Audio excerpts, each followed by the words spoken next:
પરિવર્તन परिवर्तन याने શું?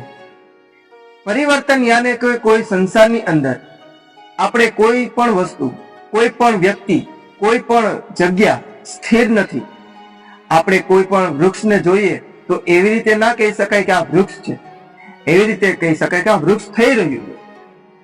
પહાડ છે તો એમ ના કહી શકાય કે આ પહાડ છે, બલ્કિ એમ કહી શકાય કે આ પહાડ થઈ રહ્યું છે. તો એવી જ રીતે આપણે પણ સતત પરિવર્તનશીલ થઈ રહ્યા છે અને આ સૃષ્ટિમાં કોઈ પણ વસ્તુ સ્થિર નથી. આપણે કહીએ સૂર્ય, પણ સૂર્ય પણ સ્થિર નથી. એ આકાશ ગંગાની અંદર 24 કલાક એ સતત એનું પરિવર્તનશીલ ચાલુ હોય છે.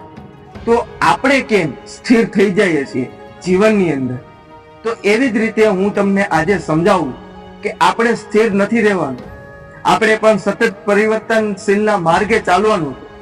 કેવી રીતે માર્ગે ચાલીશું એ આપણે આગળ ધીરે ધીરે સમજવાના છીએ. પરંતુ હું પરિવર્તનનો એક મહિમા કહું છું કે પરિવર્તન યાને શું?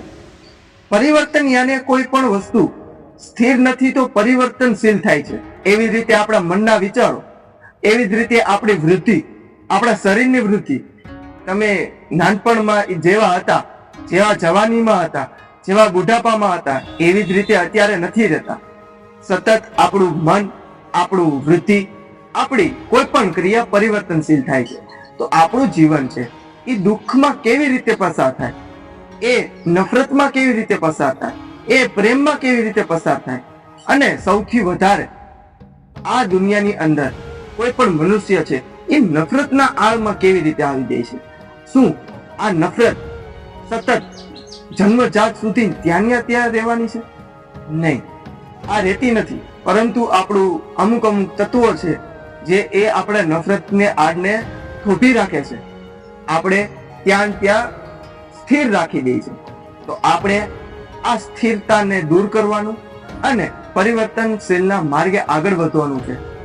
તો આ બાબતો જે મેં પુસ્તકના માધ્યમથી તમને સમજાવી, એવી રીતે હું તમને આજે આ વિડીયો અને રૂબરૂ માં પણ તમને શીખવાડીશ કે આપણે આ પરિવર્તનશીલના માર્ગે કેવી રીતે ચાલવાના અને કેવી રીતે આપણે તેની આગળ વધવાના છીએ. એમાં અલગ અલગ રીતે બધાના પરિવર્તનશીલ આવવાના છે. કે પરિવર્તન કેવાનું પરિવર્તન છે? તો આ મનનું પરિવર્તન છે, આ ભાવનાનું પરિવર્તન છે, પ્રેમમાં પણ પરિવર્તન હોય છે, ગુસ્સામાં પણ પરિવર્તન હોય છે.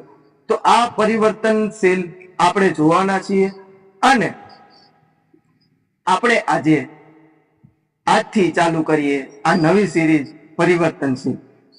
તો હવે મારું આ જ માનવાનું છે કે સંસારની આ પરિવર્તન કોઈ સંસારનો નિયમ નથી, પરંતુ આ આપણા પોતાનો નિયમ છે. અને ખુદને બદલો તો સંસાર બદલી જવાનો છે, તેનો નિયમ થઈ જવાનો છે.